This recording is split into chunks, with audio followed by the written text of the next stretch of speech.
ये खानदान जो है, शरीफ खानदान, इनकी एक्सपर्टीज, ये तो गटर के ढक्कन चोरी करने वाले खानदान माने जाते हैं ना। आई एम सॉरी टू, नहीं, मैं आपको इसमें कहानी सुनाता हूँ।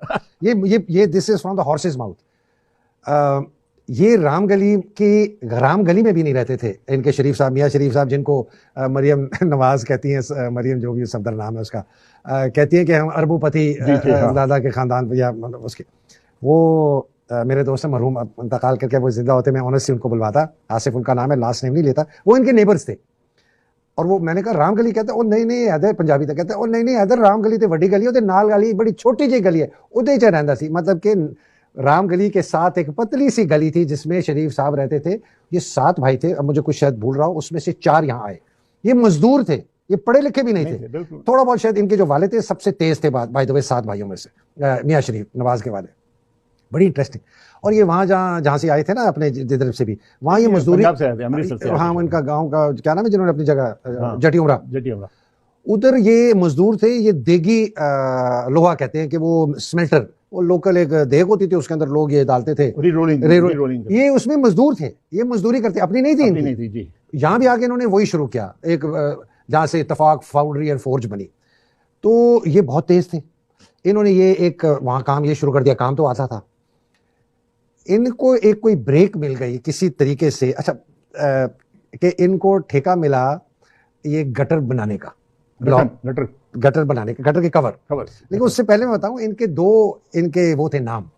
इनको पहले कहते थे मियाँ दोनी आला, दो आने होते हैं ना। जी। तो ये क्यों कहते थे, ये जब जाते थे ना ये दफ्तर इनके म्युनिसिपल, तो ये जो इधर वो चपड़ासी होती है, उनको 2 आने देते थे उसमें कि यार ये फाइल उधर ले जाओ। फिर इनका नाम हुआ मियाँ अठानी आला, ये 8 आने देते थे।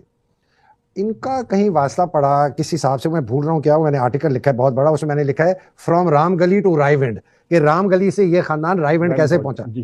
तो वो कहते हैं इनको कोई कॉन्ट्रैक्ट हुआ नवाब ऑफ कालाबाग के जमीनों पर ट्यूबवेल को लगाने का और ठीक करना। अच्छा, जिस साहब ने उस मायदे में शामिल थे, उन्होंने मुझे खुद फिर बाद में खत लिखा, कमेंट किया कि मैं इसका ऐनी शाहिद हूँ, और जो पैसे देने गए थे वो मैं देने गया था। इनकी छोटी सी एक दुकान थी थड़े वाली। वो थड़े वाली क्या होती है, वो थोड़ा सा ऊंचा होता है, उस पर चौकड़ी मार के बैठते हैं, वो नीचे तकिया रख के 7 फोन होते हैं, इस तरह की इनकी दुकान थी।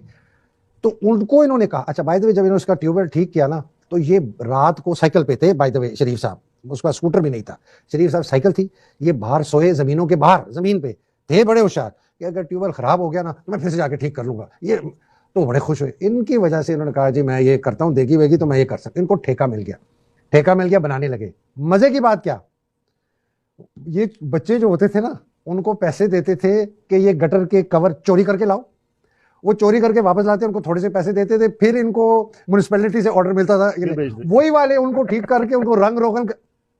ये है अरबोपति दादा मरियम के, और जिया साहब की मेहरबानी की इनको चीफ मिनिस्टर बना दिया। तो आप सोचें इस जैसे आदमी की अपनी औलाद को क्या परवरिश करेगा। उस जैसे आदमी की औलाद नवाज शरीफ, शहबाज शरीफ जैसे डाकू चोर नहीं निकलेंगे, बिल्कुल। उस जैसे खानदान की औलाद मरियम जैसी चोरनी क्रिमिनल नहीं निकलेंगे।